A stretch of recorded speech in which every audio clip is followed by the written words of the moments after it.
बोलते हैं भगवान। अब अर्जुन की भाव, अर्जुन की दशा, अर्जुन के बोलने का स्टाइल बदल जाएगा। देखिए क्या बोलते हैं अर्जुन इसको देख के। अब अर्जुन की भाषा देखिए आप, तुरंत जैसे ही भगवान ये चमत्कार रहस्योद्घाटन कर रहे हैं, चमत्कार तो दिखाएंगे, क्या कह रहे हैं अर्जुन। अर्जुन की भाषा देखिए पहले श्लोक में। हे प्रभो, मेरे द्वारा आपका वह ऐश्वर्य रूप देखा जा सकता है, ऐसा अगर आप मानते हैं तो मुझे आप वो रूप जो आप कह रहे हो वो दिखा दीजिए। आप नहीं दिखाएंगे तो ऐसा नहीं मेरे मन में कोई कंफ्यूजन है, ना ना, मेरे को पक्का विश्वास है आप जैसा कह रहे हैं आप वैसे ही हैं, लेकिन मैं योग्य हूं तो आप मुझे दिखा दीजिए। अभी अर्जुन ने क्या कहा था कि मुझे आप सारी विभूतियां बताइए। अब अर्जुन क्या कह रहे हैं, यदि मैं योग्य हूं और देखा जा सकता हो तो प्रभु मुझे एक दिखा दीजिए। देखिए जब साधक भगवान की इच्छा पर अपनी इच्छा मिला देता है, छोड़ देता है उनके ऊपर, तो भगवान अपार हृदय उनका एकदम वात्सल्य उमड़ता है। फिर वो क्या देने वाले हैं हम सोच नहीं सकते। देखिए आप भगवान क्या कह रहे हैं। अर्जुन एक रूप कह रहे हैं दिखाने की, वो भी कह नहीं रहे, कंडीशन लगा रहे हैं। भगवान क्या बोलते हैं, पश्य में पार्थ रूपाणी सतशोथ सहस्त्रसा नाना विधानि दिव्यानि नाना वर्णा। अरे तू एक नहीं अर्जुन, सैकड़ों हजारों देख, अलग अलग कलर वाले देख, सारे रूप देख और सुन। तुझे तो पता भी नहीं है कि वो विश्व रूप ऐसे नहीं देखा जा सकता, इन चर्म चक्षुओं से तू देख ही नहीं सकता, तुझे कल्पना भी नहीं है कि उसको देखने के लिए क्या चाहिए। तो भगवान स्वयं से कह रहे हैं, न तु माम शक्य से द्रष्टुम अनेनैव स्वचक्षुषा दिव्यम ददामि ते चक्षुम पश्य मे योग। मैं तुझे दिव्य चक्षु देता हूं जिससे तू मेरे इस विश्व रूप को देख। अब देखिए इस पूरे वृत्तांत से हमको क्या सीखने को मिलता है। मैं प्राय शब्द इस्तेमाल कर रहा हूँ। प्राय हम भगवान की पूजा करते हैं, भक्ति करते हैं, जो भी करते हैं, कहीं न कहीं मूल में कामना छिपी रहती है। हे प्रभु, ये हमारा सब बढ़िया बना रहे, अनंत काल तक हमारा शरीर बना रहे, अनंत काल तक घर वाले बने रहे, अनंत काल तक फैक्ट्री घर बना रहे हैं। कहीं ना कहीं मूल में ये बैठा हुआ है, सब ज्ञान होते हुए भी यही बैठा हुआ है। और मान लो भगवान उड़ा दें एक विकेट, ऐसे देख लें उड़ जाए विकेट सारा, तो बोलो अब भगवान के प्रति भक्ति का भाव कैसा रहेगा।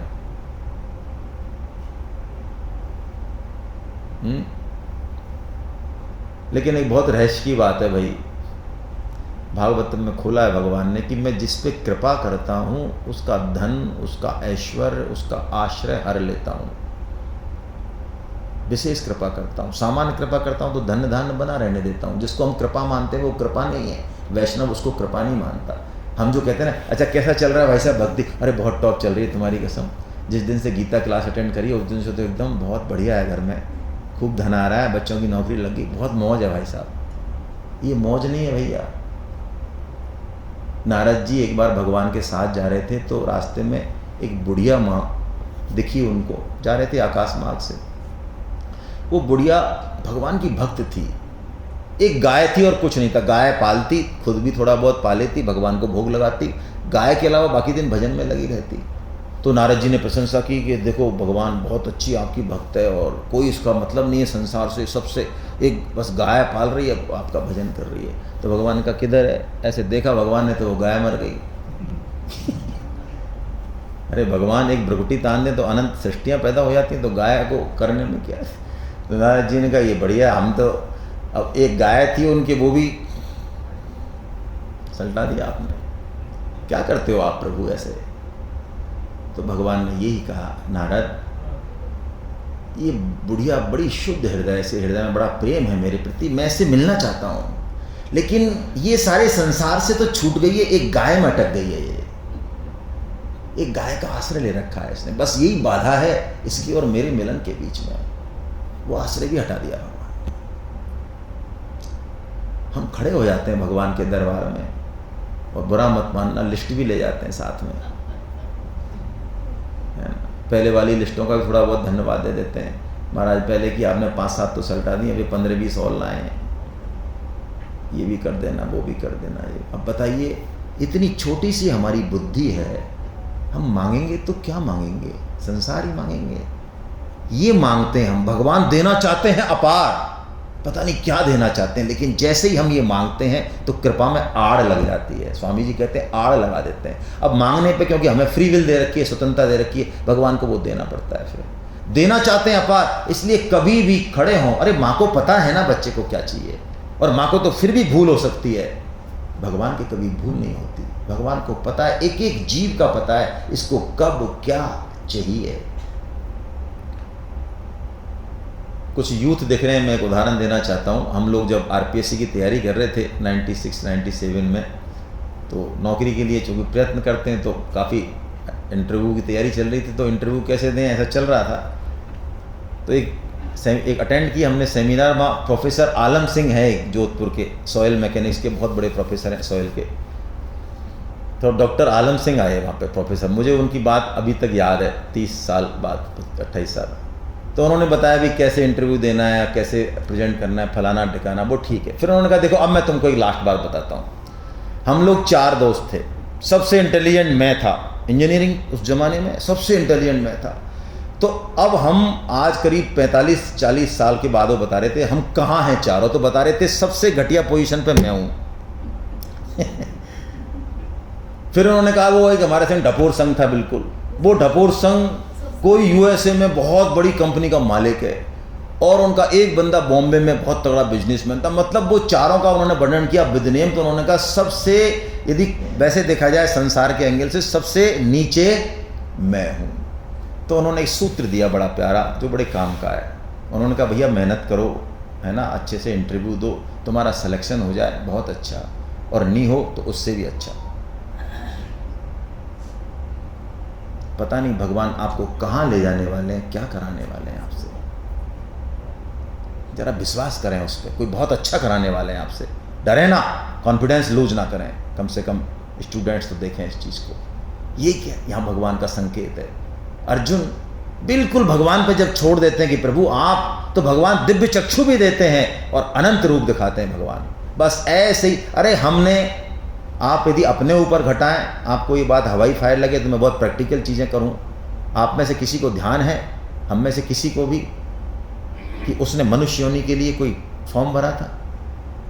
बोलो, कोई फॉर्म आया था, उसमें था गधा, अरे नहीं, सुअर, अरे घोड़ा, अरे नहीं, मनुष्य, हाँ ये टिक कर देते हैं। ऐसा कोई फॉर्म भरा भाई? हेलो, किसी ने? मिल गई? अच्छा, आप में से ऐसे कितने जिनको बिना गीता पढ़े रात को नींद नहीं आ रही है, भूख नहीं लग रही, सब गीता पढ़ना है, ना तो रोटी अच्छी लगती है ना सोना? हेलो बोलो कि कोई है? अरे कोई है? मैं तो पूछता हूँ, मर रहा हो जो गीता पढ़ने के लिए? अरे हम तो भाई साहब मरे जा रहे हैं, कोई गीता पढ़ा है भाई साहब हमको यार, ना तो प्यास आ रही है ना भूख लग रही है। ऐसा कोई चटपटी किसी के? बोलो, किसी के नहीं है ना? धक्का दे के लाया गया है ना? क्या धक्का दे सब स्वेच्छा से, अभी उस लेवल तक नहीं है। देखो मेरा जो बात है, मेरा निवेदन है वो इतना ही है कि मनुष्य जन्म भी हमें भगवत कृपा से ही मिला, गीता के सन्मुख भी हम भगवत कृपा से ही हुए। अरे भाई, जो यहाँ तक ले आया, अब 2-4 कदम चलना है, किनारा पास है, क्या किनारा नहीं पकड़ में आएगा? विश्वास रखें भगवान पे और निष्काम हो जाएं, भगवान का काम करें। असली बात यह है कि हम भगवान का काम करें। जो बच्चा माँ का काम करने बाहर गया है, पीछे से मिठाई का पैकेट आया है, पहले की बात बता रहा हूँ, 25-30 साल पुरानी, आज की बात नहीं बता रहा हूँ। आजकल तो पैकेट आता है तो बच्चे खाते नहीं, पड़े। हमारे टाइम पे पैकेट आता तो था, पर जाता कहाँ था किसी को पता नहीं रहता था। तब के ज़माने की बात कर रहा हूँ भैया, बच्चों को नहीं पता इसलिए खोल रहा हूँ। तो पैकेट आया है, तो हमारे जैसे 4-5 वहाँ खड़े हैं कमांडो, उन्होंने तो अपना अपना हिस्सा ले लिया, और तब भी पट्टे मंडरा रहे हैं कि और कुछ मिल जाए। बुक्कड़दास है ना सारे। तो अब बताओ, जो जिसको पता ही नहीं है कि मिठाई आई है, वो बच्चा जो माँ का काम करने गया है, उसको हिस्सा माँ रखेगी या नहीं रखेगी भाई? कम रखेगी, ज़्यादा रखेगी? ज़्यादा ही रखेगी। तो जो भगवान का काम करेगा ना भाई, वो कभी नुकसान में नहीं रहेगा। मैं आपको एक बहुत सूक्ष्म बात कह दूं, गीता पढ़ें, अच्छी बात है, समझें, लेकिन गीता एक ऐसा सागर है, महासागर है, हमारी बुद्धि इसकी था नहीं ले सकती। और हम गीता पढ़ाते भी नहीं हैं। हम बहुत स्पष्ट कहते हैं, हमारी क्षमता नहीं है, एक भी श्लोक हम पढ़ा पाएँ ऐसी हमारी क्षमता नहीं है। तो क्या करते हैं फिर हम गीता का प्रचार करते हैं। हम चाहते हैं कि लोग गीता की तरफ मुड़ें। आप भी गीता पढ़ने से ज़्यादा ये संकल्प कीजिए कि मुझे गीता का प्रचार करना है। और जैसे हम बच्चे को यदि गलत डायरेक्शन में जा रहा है तो फोर्स का इस्तेमाल करते हैं, कान पकड़ते हैं, लाते हैं, ऐसे अपनी पावर का, अपनी स्किल का गीता में मोड़ने के लिए इस्तेमाल कीजिए। फ्रीडम मत दीजिए, फ्रीडम मत दीजिए। यदि आप कर सकते हैं तो करिए, भगवान के काम में अपने प्रभाव का इस्तेमाल कीजिए, करना ही चाहिए। फ्रीडम मत दीजिए वहाँ पे, क्योंकि हम सही जगह उसको डायरेक्शन दे रहे हैं। ये असली काम कीजिए, फिर देखिए जीवन में क्या घटता है। यही काम सार का है, बाकी सारा काम अलग है ना। तो अब भगवान विश्व रूप दिखाने के बाद अर्जुन बचता क्या है? जब भगवान की कृपा का अनुभव होता है ना, तो बदले में हमारे पास कुछ नहीं होता देने को। क्या होता है? सिर्फ और सिर्फ स्तुति, प्रार्थना, भाव, बस यही दे सकता है जीव भगवान को। ये प्रार्थना हृदय से होती है, प्रेम से पनपती है। तो अर्जुन यहाँ स्तुति करते हैं। ये स्तुति का पहला श्लोक है और ये जो स्तुति है बड़ी विलक्षण है। अर्जुन की स्तुति विश्व की महानतम स्तुतियों में से एक है। ये गीता में है। आपके 11.15 से और 22 तक के श्लोक हैं, फिर 11.36 से 44 तक के श्लोक हैं, ठीक है ना। आपको नित्य स्तुति कल दी थी ना, कल आपने सबने पढ़ी है। तो ये स्तुति आज भी ऋषिकेश में गीता भवन नंबर 3, यदि आप नहीं गए हों, ऋषिकेश गए हैं आप में से कितने लोग गए हैं? गीता भवन कितने लोग गए हैं? हाँ, गीता भवन जरूर जाएं, रुकें वहाँ पे, है ना। चोटी वाले का खाना खा के नहीं आ जाएं बस राम झूला देख के, वो ऋषिकेश नहीं है। इंटरनेट पे चला हाँ, तो 5 बजे वहाँ पे आज भी स्तुति होती है गीता भवन नंबर 3 में। और वहाँ पे आप बैठेंगे यदि 5 बजे, वहाँ का एक ही नियम है, वहाँ फ्री में रहो आप, लेकिन वहाँ एक ही नियम है, यदि आप रुकते हैं तो 5 बजे स्तुति में जरूर आएँ। और स्तुति में 5 बजे का मतलब अब 5 है, 1 सेकंड भी लेट हो गए आपकी एंट्री नहीं होगी। आज भी वही नियम है। आप जरूर बैठिए और वहाँ इस स्तुति को कीजिए। वहाँ नहीं है तो कहीं भी कीजिए, बड़ा आनंद आएगा आपको, बहुत आनंद। हम स्तुति कर सकते हैं, भगवान को स्तुति ही चाहिए, बस प्रार्थना, हमारे हृदय का भाव, और कुछ नहीं चाहिए। आइए बस 1-2 श्लोक लेते हैं हम इसमें से, स्तुति में से, बाकी कुछ नहीं है। पश्यामि देवांस्तव देवदेहे सर्वांस्तथा भूतविशेष संघा ब्रह्माण्डमीशं कमलासनस्थ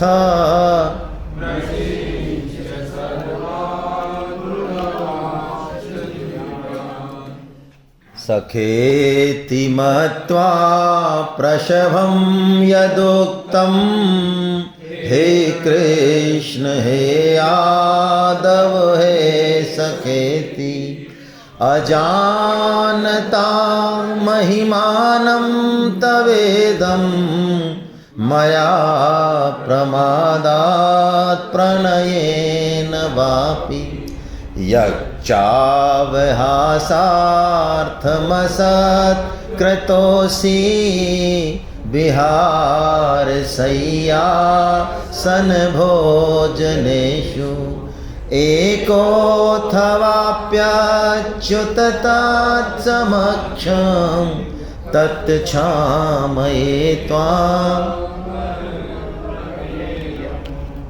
देखिए अर्जुन की स्तुति बहुत विलक्षण है, बहुत विलक्षण भाव है। इसी पर पूरा दिन हो सकता है। यहाँ अर्जुन कह रहे हैं, कितनी बढ़िया बात कह रहे हैं, सखेति मत्वा प्रशभम यदुक्तम, हे कृष्ण, हे यादव, हे सखेति, हे प्रभु, मैं आपकी महिमा को नहीं जानता, आपके स्वरूप को नहीं जानता, मैंने तो आपको अपना सखाई मान रखा है। अब सखा तो भाई सखा ही होता है। आपका सखा मान लो करोड़पति भी हो, IAS भी हो, तो क्या यदि वास्तव में प्रेम में कहते हैं, अरे तू ही बैठ गया कुर्सी पे, हट, आप कह सकते हो भाई सखा तो सखा ही है, उसको कोई इज्जत थोड़ी देनी है। बल्कि प्रेम यदि अधिक है तो जो है इज्जत नहीं है, बेज वो अलग तरह का अटपटा प्रेम है, क्या करें। तो अर्जुन कह रहे हैं कि प्रभु अब हमने तो जो है, आपका हमें पता तो था नहीं, अब हमने तो जो है खेलने में, खाने में, सोने में, अब हमने यानी पता नहीं कितने तो जो है क्या क्या कह दिया होगा, क्या क्या अपराध। अब थरथरा रहे हैं अर्जुन, है ना, क्या करें प्रभु। तो हमें जानने में और अनजाने में हमसे जो भी अपराध देखिए ये हमारी तरफ से कह रहे हैं, ये हमारे, हम कह रहे हैं ये प्रभु हमें आप सब चीज़ दे रहे हो भाई। हवा दे रहे हैं, एक छोटी सी उदाहरण है, इस हवा की कीमत हमें कब पता चली? अरे ऑक्सीजन जो भगवान दे रहे हैं, ये कीमत हमें कब पता चली? तो ये तो एक छोटी सी चीज़ है? ऐसे भगवान बिना मांगे सारी चीज़ दे रहे हैं। हम चाहे नमस्कार करें चाहे ना करें, तो भगवान कह रहे हैं, हे अर्जुन कह रहे हैं, हे प्रभु जो भी मैंने आपसे प्रति गलती की है, जिस भी जहाँ वो सब मैं आपसे क्षमा करवाता हूँ। देखिए आप लैंग्वेज देखिए नीचे की, क्षमा मांगते नहीं है अर्जुन, क्या कह रहे हैं? क्या बात है, ये बहुत विशेष लैंग्वेज है। ये प्रेम के अधिकार की बात है। जैसे बच्चा कई बार माँ की गोद में बैठा रहता है, छोटा सा शिशु है, अब माँ इधर उधर देखती है, अच्छा वो आ गए क्या, गेस्ट आ गए, तो वो माँ की ठोड़ी पकड़ लेता है, मेरी तरफ देख, माँ इधर, अब बताओ, अब उसको क्या लेने देना है? गोद में बैठा पट्टा, लेकिन कहीं नहीं देखने दे रहा है ना? ऐसे ही अर्जुन कह रहे हैं कि मैं आपसे क्षमा, इतना प्रेम है प्रगाढ़ कि बस अब भगवान के पास ताकत नहीं है कि क्षमा करूं, करवा ही लिया ना उसने, तो साइन ही कर दिया चेक पे, खत्म हो गया भाई, मैं आपसे क्षमा करवाता हूं। ऐसा अधिकार होना चाहिए प्रेम में, ऐसा अधिकार होना चाहिए। उड़िया बाबा का आपने नाम सुना हो। उड़िया बाबा स्त्री दर्शन नहीं करते थे, है ना? हैं? नहीं, मीरा जी तो जीव गोस्वामी की है, मिक्स मत करो, वो बता दूंगा। चलो, उड़िया बाबा तो बालू रेत पे भजन करते थे। उड़िया बाबा परम समर्थ हैं भाई। तो 4-5 कमांडो जो संत थे वो बैठे रहते थे चारों तरफ, दूर दूर थोड़ा सा, कि कोई स्त्री आए तो है ना रोक दें, भाई इधर मत जाओ, बाबा भजन करते थे दिन रात। तो एक दिन रामकृष्ण परमहंस की जो है ना धर्म पत्नी है माँ शारदा, उनकी शिष्या आई एक, तो जैसे ही वो जाने लगी तो उन्होंने कहा, अरे माई कहाँ जा रही है, इधर मत जा। क्यों? हमारे बाबा भजन कर रहे हैं, उड़िया बाबा, वो स्त्री का मुख नहीं देखते हैं। तो उसने कहा, तेरे बाबा से ये पूछ गया कि वो किसी स्त्री के पेट से जन्मा है, आकाश से टपका है? चमक गया वो सन, जा पूछ क्या, पूछने गया। उड़िया बाबा ने कहा, अरे वो तो माँ है मेरी, लेके आओ। और वो कहते हैं उस माँ के हाथ से, क्योंकि भाव है उसका, वो खा लेते थे, वो सिर पे हाथ, कि उनको स्पर्श करना संभव ही नहीं था, सिर पे हाथ फिरा देती, वात्सल्य भाव ऐसा था। उन्होंने कहा, ये स्त्री शरीर है ही नहीं, ये भाव शरीर है, ये मेरी माँ है। तो अर्जुन भी प्रेम में कहते हैं, भगवान से मैं क्षमा करवाता हूँ, क्षमा मांगता नहीं हूँ, बस हो गई क्षमा, इतना ही है बस। भक्त और भगवान का रिलेशन है ये, ऐसा विशेष बात है। अब इस स्थिति पर हम कैसे आए? भगवान पुनः एक ही श्लोक में संपूर्ण गीता कह रहे हैं। ये गीता की विलक्षणता है। बीच बीच में भगवान हमारे जैसे जो एग्जाम के 1 आध दिन पहले पढ़ाई करते हैं, हमारी बेटियां मुंडी हिला रही है, हमारे जैसे लोग तो वो जो साल भर तो पढ़ते नहीं और 2-4 दिन पहले तो कहते हैं वो मास्टर जी के पीछे घूमते हैं, माना थोड़ा मोस्ट इम्पोर्टेंट है पढ़ता है, तो कहते हैं जा तू ये 5 क्वेश्चन कर ले यार, 7 कर ले, इसमें से देख ले तू है। तो ऐसे ही भगवान भी क्या करते हैं गीता में, बीच बीच में जो लोग ऐसे बीच बीच में नींद ले लेते हैं जले वले भी खा के, तो उनके लिए पूरी गीता फिर कहते हैं।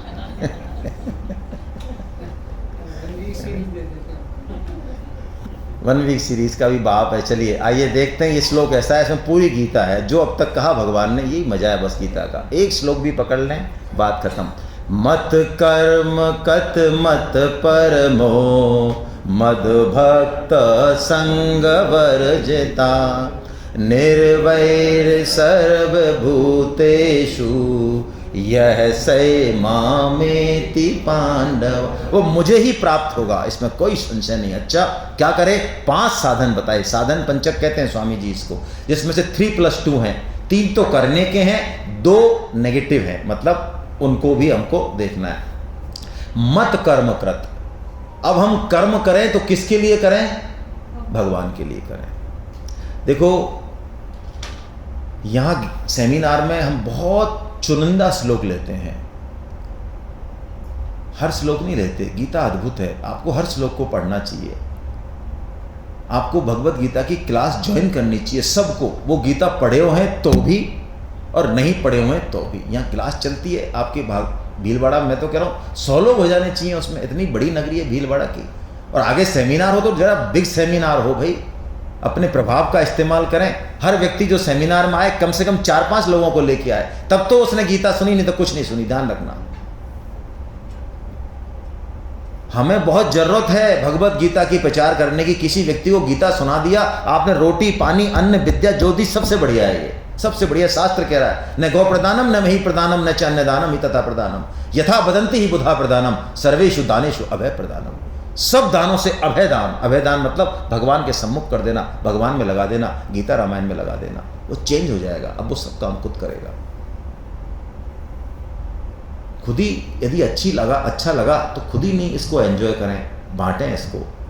भगवत गीता की क्लास जिसमें 7 दिन में 2 घंटे आपको एक दिन आना है, जरूर अटेंड कीजिए। आप रजिस्ट्रेशन कराइए, आप सब लोग, दूसरों को भी लाइए, बहुत जरूरी है। बिना इसके काम नहीं चलेगा। आपने कभी सांप नेवले की लड़ाई देखी है? यदि बहुत जहरीला सांप होता है ना, तो नेवला क्या करता है, लड़ता है उससे, फिर वो बिल में जाता है। बिल में बूटी होती है उसकी, तो वो बूटी सूंघता है तो उसका जहर होता जाता है, फिर आता है, फिर लड़ता है। 2-3 बार कर यदि बहुत जहरीला है तो फिर उस सांप को मार देता है। भाई ये भगवत गीता, ये सत्संग, ये वही बूटी है। इसको यदि लगातार नहीं सूंघोगे ना, तो आपको मैं बहुत कठोर बात कह रहा हूँ, क्योंकि हमारा अनुभव है ऐसा, बुरा मत मानना। यहाँ पे लोग रोते भी हैं, भाव उनका बड़ा उच्च होता है, लेकिन जैसे ही संसार में जाते हैं, महीने में 20 दिन में बिल्कुल वही 2 दूनी 4, 4 दूनी 8। इस भाव को पुष्ट कीजिए। प्रभु कृपा से ये भाव जगा है, संभव भी नहीं, आसान भी नहीं है। यदि जगा है तो उसको पुष्ट कीजिए। इसको हर 7 दिन में एक पीरियोडिकली डोज दीजिए, तब जाके भाव बनेगा। मत कर्म कृत, हर कर्म भगवान को ध्यान में रख के भगवान के लिए करें, वही भोक्ता है। कोई परोपकार भी करे तो भोक्ता वही है, हम कुछ नहीं है। मत परमो, मत परमो का मतलब टॉप प्रायोरिटी पे भगवान होने चाहिए। परायणता, परा नंबर 1 पे यदि भगवान है तो मत पर हुए हम। मैं आपसे एक प्रश्न पूछता हूं, जीने के लिए सबसे ज्यादा जरूरी क्या है? Please respond. सांस और भोजन और भजन है, पानी और भगवान की जरूरत है कि नहीं है?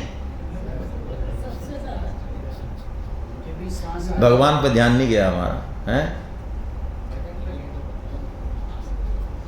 सबसे ज्यादा जरूरी वही है भाई, ये तो बाई प्रोडक्ट है। तो ये मत परमो है। मद भक्ता, कल हमारी चर्चा हो गई। हम केवल भगवान के हैं, केवल भगवान के हैं, उस नाते हम सबके हैं, इंडिपेंडेंटली हम किसी के नहीं है। ये भक्त होना है असली बात, मद भक्ता। तो ये 3 साधन। अब 2 साधन नेगेटिव। संग वर्जिता। संग वर्जिता मतलब हमको किसी से भी संग नहीं करना है, आसक्ति नहीं करनी है। हम मनुष्यों की सबसे बड़ी कमजोरी है, क्योंकि मनुष्य रजोगुनी है। जो इसको दिया जाता है वो दिया जाता तो साधन के लिए, लेकिन वो सबको पकड़ लेता है। माता पिता दिए, परिवार दिया, बहन दिया, पत्नी दी, धन दिया, गाड़ी दिया, सबको पकड़ लिया। छोड़ने का काम सबके प्रति आसक्ति है हमारी। लेकिन कह रहे हैं संग वर्जिता। संग मत करो, आसक्ति मत करो, सदुपयोग करो, सेवा दो, सेवा लो, आसक्ति नहीं करनी है। और 5वां साधन निर्वैर सर्वभूतेषु। किसी से भी बैर नहीं करना है भाई, ये बहुत तगड़ी चीज है। कोई आपकी बात माने चाहे ना माने। संत भी क्रोध करते हैं, कहते भी हैं, लेकिन उनके चित्त पर, उनको भी लोग अपमान करते हैं, लेकिन उनके चित्त पे किसी के जो बातों के और अपमान के और मान के जो संस्कार हैं ना, वो पानी की लकीर की तरह है। जैसे पानी पे लकीर किया तो पानी बटा, मारा एक डंडी मारी तो पानी ऐसा लगा बट गया 2 जगह, ये लकीर सी दिखी, खट भर गई। लेकिन हमारा चित्त पत्थर की लकीर के जैसा है। 10 साल बाद भी कोई आदमी हमको रेलवे स्टेशन मिला, अच्छा तू तो वही है ना बेटा जिसने मेरे को उस दिन ऐसा कहा था। अरे भाई बहुत पानी बह गया रे गंगा में 10 साल में, पता नहीं ये क्या से क्या हो गया होगा, ये कहाँ लेके बैठा है। निर्भय।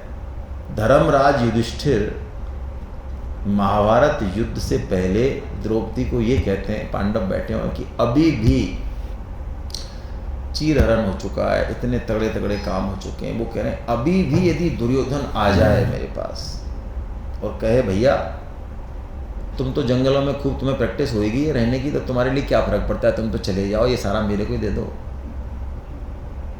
तो मैं दे दूंगा उसको। वो धर्मराज जिनका दुर्योधन के प्रति भी कोई द्वेष नहीं है। हमें द्वेष किसी से नहीं रखना है, ये ध्यान, ये बहुत बड़ा साधन है। हम प्राय द्वेष रखते हैं, राग होगा तो द्वेष होगा, द्वेष होगा तो राग होगा। भगवान कहते हैं इस पंच साधन से जो है मेरी प्राप्ति हो जाती है। हरे कृष्णा।